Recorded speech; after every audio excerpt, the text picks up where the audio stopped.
स्वस्थ सिद्धांत प्रसारण में आपका स्वागत है। परमेश्वर पिता की स्तुति हो कि लगातार इस कार्यक्रम के द्वारा हम अपने जीवन में सुधारने वाली शिक्षा को ग्रहण कर पा रहे हैं। बीते 7 सप्ताह से हमारे मनन का विषय रहा है मनुष्य के मन में उत्पन्न होने वाले विचार। एक बात मैं चाहता हूं कि आप लोग अपने मन में बांध करके रख लें कि हमारे मन के जो विचार होते हैं ये हमारे पूरे जीवन के दिशा को निर्देश देते हैं। हम जैसा सोचते हैं उसी तरह से हमारे जीवन को एक दिशा मिलती जाती है और हमारे विचार एक मुख्य भूमिका निभाते हैं। विचार साधारणतः 2 प्रकार के होते हैं। पहला स्वाभाविक विचार और दूसरा होता है आत्मिक विचार। स्वाभाविक विचार वह मनुष्य करता है जो सांसारिक है, जो सांसारिकता से लिप्त है, परंतु आत्मिक विचार वह मनुष्य करता है जो सांसारिकता से उठ चुका है, जिसका नया जन्म हुआ है, जिसका मन परिवर्तन हुआ है। नया जन्म प्राप्त व्यक्ति जो होता है उसकी विचार शक्ति में और विचारों की दिशा में बहुत प्यारा परिवर्तन आ जाता है। लेकिन इसके बावजूद यह बहुत जरूरी है कि परमेश्वर के वचन और परमेश्वर के आत्मा के द्वारा उसके मन को, उसके आंतरिक मन को जहां से विचार उत्पन्न होते हैं उसे प्रशिक्षित किया जाए। मैं बाइबल से उदाहरण देकर के सबसे पहले यह स्पष्ट करना चाहूंगा कि स्वाभाविक विचार और आत्मिक विचार में कैसा भेद है, कैसा अंतर है। प्रभु यीशु ख्रीस्त के जीवन से देखते हैं।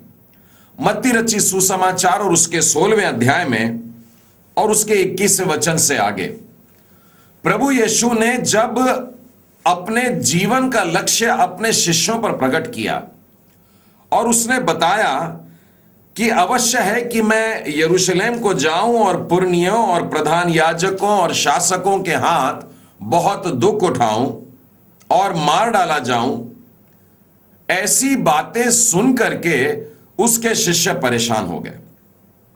लिखा है 22वें वचन में, इस पर पतरस उसे अलग ले जा करके झिड़कने लगा, हे प्रभु, परमेश्वर न करे तेरे साथ ऐसा कभी न होगा। जब शिमोन पतरस ने इस प्रकार से कहा, आपको मालूम है प्रभु यीशु ने क्या प्रतिक्रिया दी? उसने मुड़कर पतरस से कहा, हे शैतान, मेरे सामने से दूर हो, तू मेरे लिए ठोकर का कारण है, क्योंकि तू परमेश्वर की बातों पर नहीं परंतु मनुष्यों की बातों पर मन लगाता है।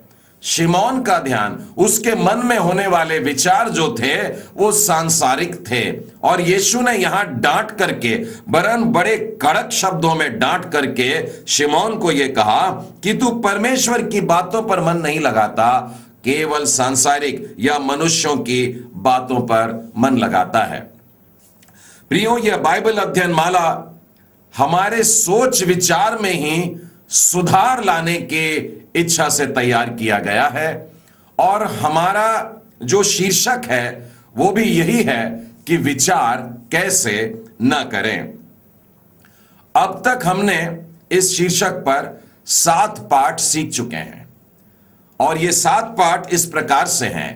We have studied 7 lessons under how not to think, and they are: lesson number 1, do not think too much of yourself. पहला पाठ था अपने ही विषय में अधिक न सोचें।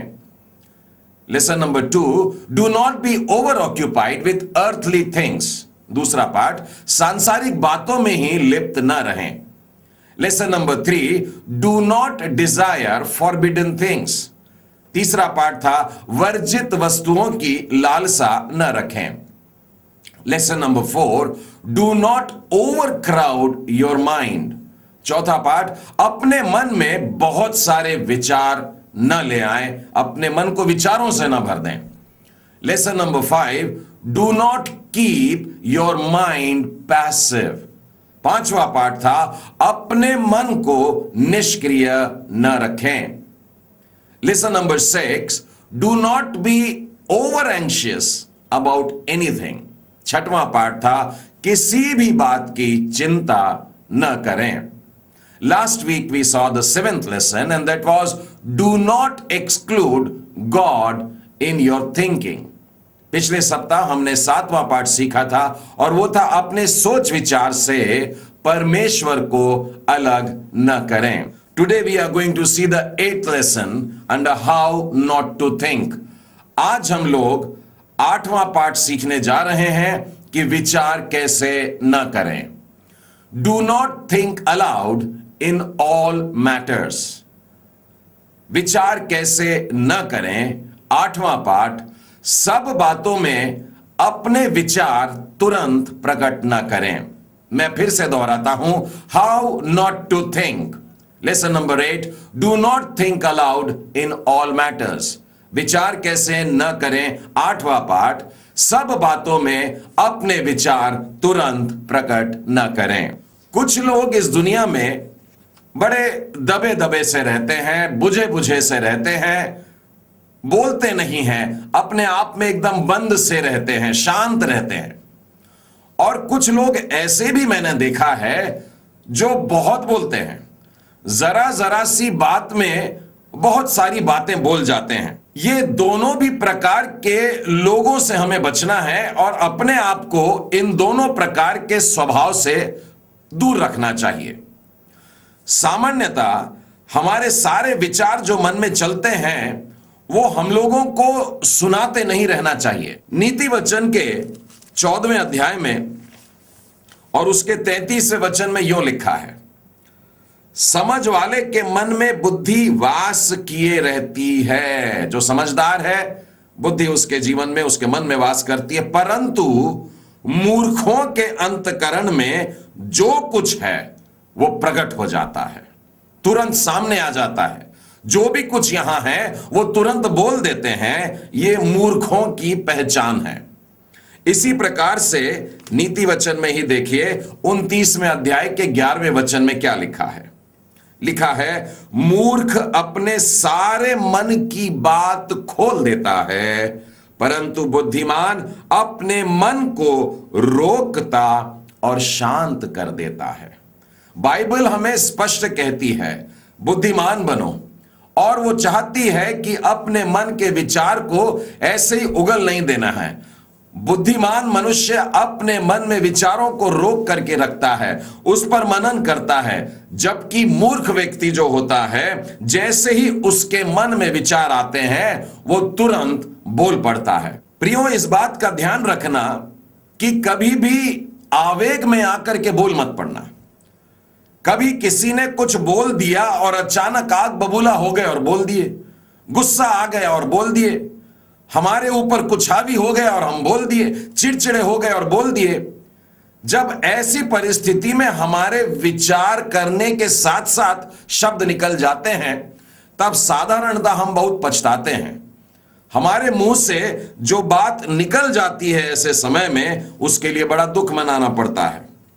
नीति वचन के 15वें अध्याय में बहुत स्पष्ट लिखा है कि धर्मी मन में सोचता है कि क्या उत्तर दूं।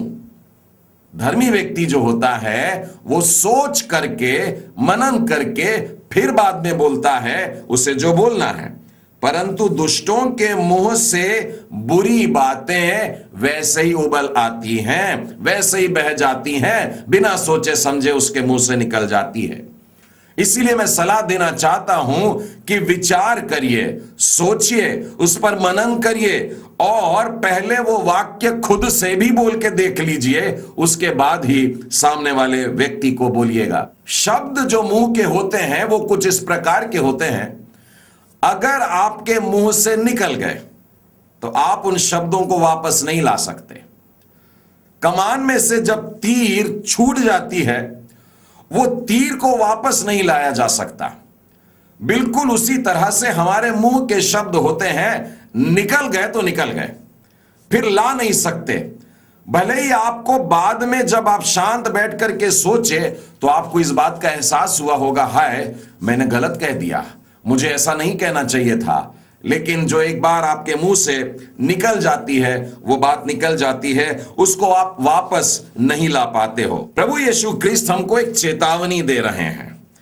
मत्ती रचित सुसमाचार के 12वें अध्याय में और उसके 37वें वचन में यह बात स्पष्ट लिखी है, क्योंकि तू अपनी बातों के कारण निर्दोष और अपनी बातों ही के कारण दोषी ठहराया जाएगा। जो भी कुछ तेरे मुंह से निकलता है उसी के द्वारा तू या तो निर्दोष ठहरेगा या दोषी ठहरेगा। इसीलिए बहुत जरूरी है कि सारी बातों में, सारे मामलों में तुरंत अपने विचार को रख न दें। आज का पाठ हमसे यही कह रहा है कि सब बातों में अपने विचार तुरंत प्रकट न कर दें। मैं प्रभु यीशु के जीवन से ही आपको बताता हूं, वे खुद भी इसी बात का पालन करते थे। यूहन्ना रचित सुसमाचार में आइएगा और उसके 2 अध्याय में और उसके 24वें और 25वें वचन में आप इस बात को देख पाएंगे। यूहन्ना रचित सुसमाचार उसका 2 अध्याय और 24 और 25 वचन। प्रभु यीशु स्वयं एक उत्तम उदाहरण के रूप में हमसे कह रहे हैं कि अपने विचारों को थाम के रहना। जब वह यरूशलेम में फसह के समय पर्व में था तो बहुतों ने उन चिन्हों को जो वह दिखाता था देख करके विश्वास किया। लोग विश्वास में आ रहे हैं, बड़े खुशी की बात है। लेकिन बाइबल कहती है परंतु यीशु ने अपने आप को उनके भरोसे पर नहीं छोड़ दिया। विश्वास करने लग रहे हैं फिर भी यीशु ने नहीं छोड़ा। क्यों? उसे आवश्यकता न थी कि मनुष्य के विषय में कोई गवाही दे, क्योंकि वह आप ही जानता था कि मनुष्य के मन में क्या है। ये लोग जो विश्वास कर रहे थे प्रभु यीशु पर इसलिए विश्वास नहीं कर रहे थे कि ये कौन है, परंतु केवल वो चिन्ह और वो चमत्कारों को देख करके उसके पीछे हो लिए थे। प्रभु यीशु को ऐसे लोगों के सामने अपने विचार रखने की इच्छा नहीं हुई। प्रियो, बहुत जरूरी है कि इसी प्रकार का संयम हम में भी होना चाहिए, आत्म संयम होना चाहिए। गलातियों की पत्री के 5वें अध्याय 22 और 23 वचन में हमें मिलता है कि आत्मा का फल है प्रेम, आनंद, मेल, धीरज, भलाई, विश्वास, कृपा, नम्रता और संयम। तो आखिरी फल हम देख रहे हैं कि संयम है। और आखिरी में आने में, उस सूची में सबसे नीचे आने में यह मतलब नहीं है कि यह छोटा फल है, परंतु मैं तो समझता हूं सबसे आखिर में उसको डालने का यह तात्पर्य है कि यह पूर्णता दिखाता है। किसी मनुष्य को अगर पूर्ण होना है, सिद्ध होना है, तो उसमें आत्म संयम का होना बहुत ही जरूरी है। मैं पुराने नियम से आपको कुछ उदाहरण बताना चाहता हूं कि संयम से रहना है, हमारे विचारों को अपने में संजो करके रखना है, दबाए रखना है और केवल सही समय पर उसको खुलना चाहिए। उत्पत्ति की पुस्तक और उसके 42वें अध्याय में यूसुफ का वर्णन है जब वो अपने भाइयों से मिलता है। आपको वो घटना थोड़ा सा बता दूं कि यूसुफ जब छोटा था उसके भाई उससे बड़ा घृणा करते थे और उसके भाइयों ने उसको मार डालने की भी युक्ति की, उसको गड्ढे में डाल दिया और इश्माइली जो कारोबार करने वाले लोग थे उनके हाथों में बेच दिया। उन्होंने ला करके मिस्र देश में पोतीफर के घर में बेच दिया और वहां पर एक बड़ी दुख की घटना घटी। उसका दोष कुछ नहीं था पर जेल में डाला गया और जेल खाने से परमेश्वर ने उसको राजा के दाहिने हाथ ले जाकर बैठा दिया। अब सारी दुनिया में जब अकाल आया तो यूसुफ की बुद्धिमानी के कारण सारी दुनिया के लोग अनाज खरीदने के लिए मिस्र में आ रहे थे और अब उसके भाई भी आते हैं। तो पहली बार जब आते हैं तो 10 भाई हैं और ये 10 भाई जब यूसुफ के सामने आते हैं, यूसुफ उनको देख करके पहचान जाता है, उनके चेहरे को जान जाता, उनकी बोली से भी उनको जान जाता और पक्का हो जाता ये मेरे भाई है। परंतु बाइबल कहती है उसने अपने आप को प्रकट नहीं किया। उसके भाइयों ने उसको इस लिबास में कभी नहीं देखा, राजसी वस्त्रों में कभी नहीं देखा, मिस्री भाषा में बात करते कभी नहीं देखा। वो नहीं जानते थे कि यह हमारा भाई है, परंतु जो जानता था उसने अपने विचारों को अपने अंदर ही रखा, उसको प्रकट नहीं कर दिया।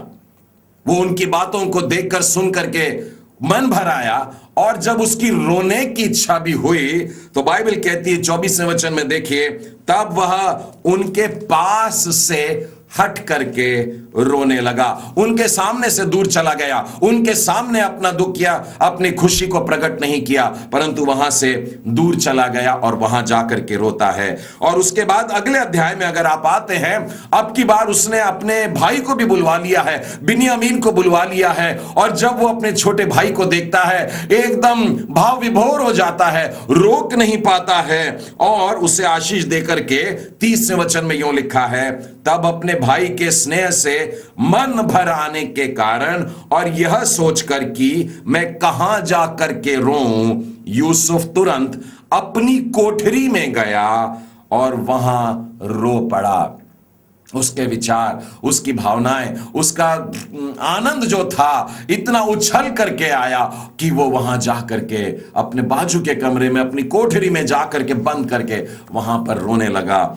इसी प्रकार से मैं आपको एक और उदाहरण बताना चाहता हूं, और वो है नहम्याह के जीवन से। आपको मालूम है कि यरूशलेम शहर किस प्रकार से तबाह हो गया था। आपको मालूम है कि यरूशलेम की जो शहर पनाह थी वो भी ध्वस्त हो गई थी, और दुश्मन लोग और सब परदेसी लोग इसको रौंदा करते थे। और नहम्याह के मन में परमेश्वर ने एक दर्शन दिया कि तुझे जा करके यरूशलेम की शहर पनाह को तैयार करने का है। और आप देखते हैं कि वो अकेला चल पड़ता है और अपनी बातों को अपने मन में रखता है, परमेश्वर के दर्शन को अपने मन में रखता है। मैं आपको दूसरे अध्याय के 12वें वचन में से सुनाता हूं, तब मैं यानी नहम्याह थोड़े पुरुषों को लेकर रात को उठा, मैंने किसी को नहीं बताया कि मेरे परमेश्वर ने यरूशलेम के हित में मेरे मन में क्या उपजाया है। परमेश्वर ने कुछ बताया पर वो मेरे मन में रखी बात है, वो मुआयना करता है, घूम फिर करके आता है। लिखा है 16वें वचन में कि हाकिम भी ना जानते थे कि मैं कहां गया और क्या करता था, वरन मैंने तब तक ना तो यहूदियों को बताया और न याजकों को बताया और न रईसों को बताया और न हाकिमों को और न दूसरे काम करने वालों को बताया। प्रियो, इस बात का ध्यान रहे कि परमेश्वर जब हमको कुछ बताता है, कुछ प्रकाशन देता है, कुछ दर्शन देता है, तो लोगों को जाकर के तुरंत बताना शुरू मत कर दीजिए। परमेश्वर ने अपने वचन को दिया, अपने प्रकाशन को दिया। अब आप इससे पहले कि जाकर के प्रचार करें, बैठिए, मनन करिए, सोचिए, विचार करिए और फिर उन विचारों को और उपजने दीजिए। परमेश्वर का और अधिक स्पष्टीकरण उस पर आने दीजिए। आपको कहां जाकर के किस से क्या कहने का है, वो सारी बातें परमेश्वर आपको बताएगा, और उसके बाद ही आप जाकर के वो बातें लोगों के सामने में रखिए। पुराने नियम से एक और उदाहरण बताता हूं। देखिए, पुराने नियम के प्रभु के जन किस प्रकार से इस नियम का पालन करते आ रहे थे। वे अपने मन के विचारों को बांध के रखते थे ताकि सही समय पर खोले। मैं दानियल नबी की पुस्तक में से, दानियल के जीवन से बताना चाहता हूं। आप साथ में खोल सकते हैं दानियल का 7वां अध्याय, और यहां पर एक दर्शन का अर्थ है, एक स्वप्न का अर्थ है, और बड़ा विचित्र सा स्वप्न है। और वो स्वप्न का अर्थ जान करके दानियल थोड़ा घबरा गया है। और देखिए 28वें वचन में क्या लिखा है, इस बात का वर्णन मैं अब कर चुका, परंतु मुझ दानियल के मन में बड़ी घबराहट बनी रही और मैं भयभीत हो गया, और इस बात को मैं अपने मन में रखे रहा। जो भी दर्शन था, उसका जो अर्थ परमेश्वर ने उसको बता दिया, उसके कारण वो भयभीत है, और अभी लोगों को जाकर के सुनाना शुरू नहीं कर दिया, उसने प्रचार शुरू नहीं कर दिया, परंतु अपने मन में लिखा है उन बातों को रखता है। दानियल इन बातों का पालन करता है। हमने 3-4 उदाहरण देखे पुराने नियम के। मैं आपको नए नियम में से भी बताना चाहता हूं कि ऐसे लोग हैं, प्रभु के जन हैं, जो इस बात को मानते हैं कि सब बातों में हमें खुल नहीं जाना है, मुखर नहीं हो जाना है, और अपने विचारों को तुरंत लोगों के सामने नहीं रखना है। लूका रचित सुसमाचार और उसके दूसरे अध्याय में मैं आपको गौशाले में लेकर के चलना चाहता हूं, जहां पर प्रभु यीशु के दर्शन करने के लिए गडरिये आ रहे हैं।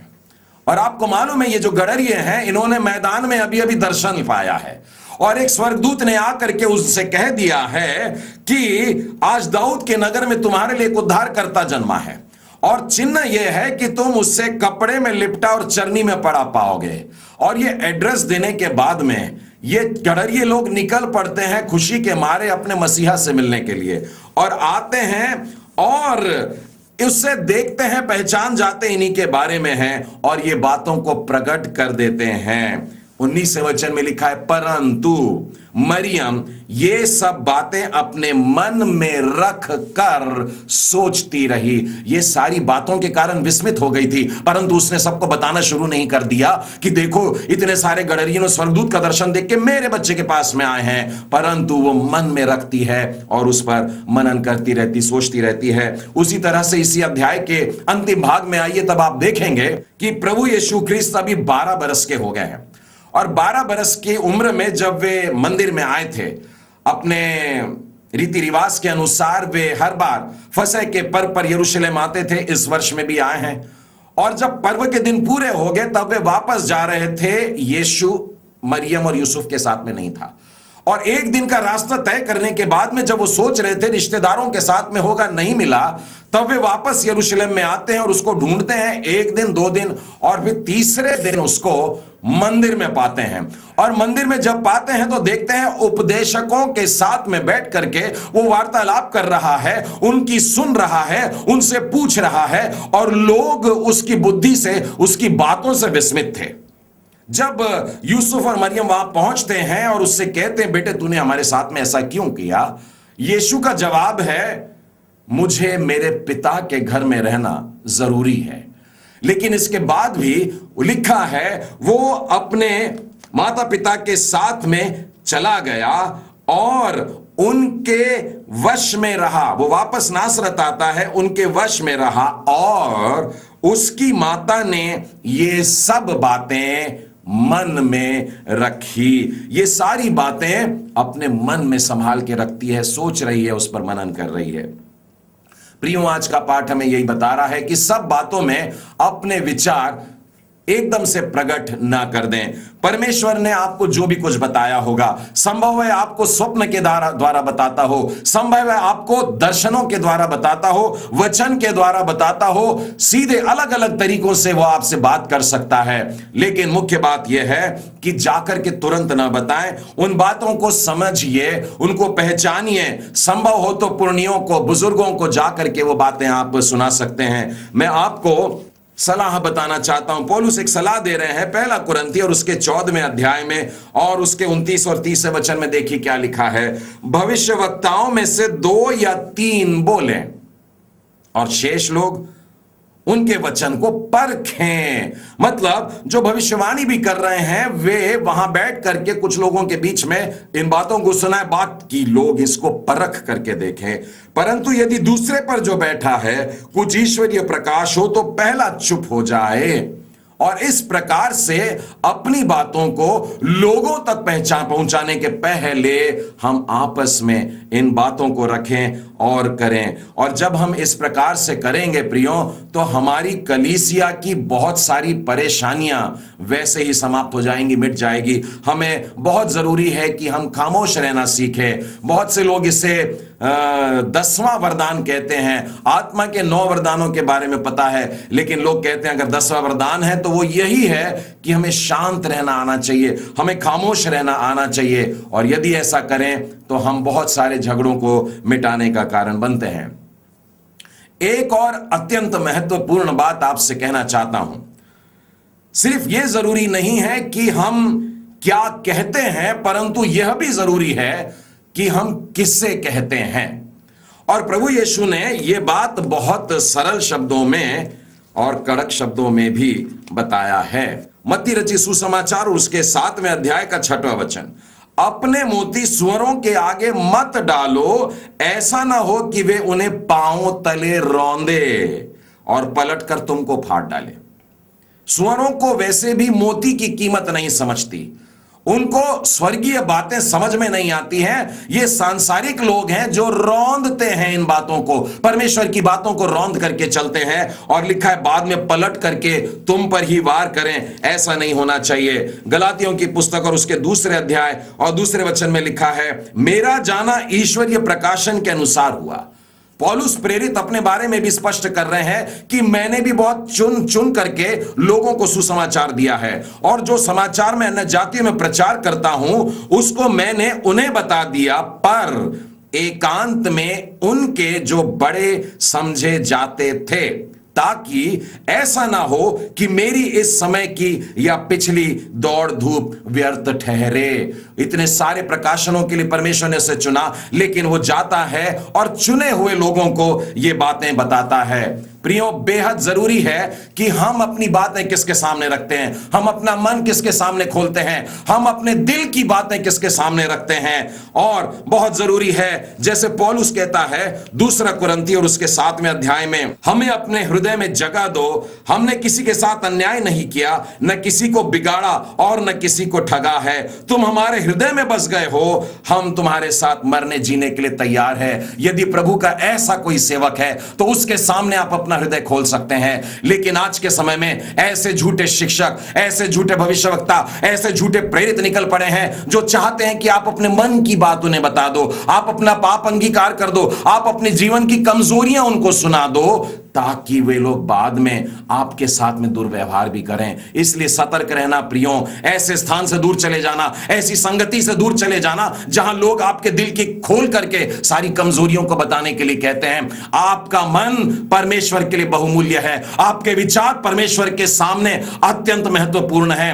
केवल परमेश्वर के सामने ही अपने हृदय को रखिएगा। How not to think, do not think aloud in all matters. विचार कैसे न करें, सब बातों में अपने विचार तुरंत प्रकट न करें। परमेश्वर पिता आप सबों को आशीष दे।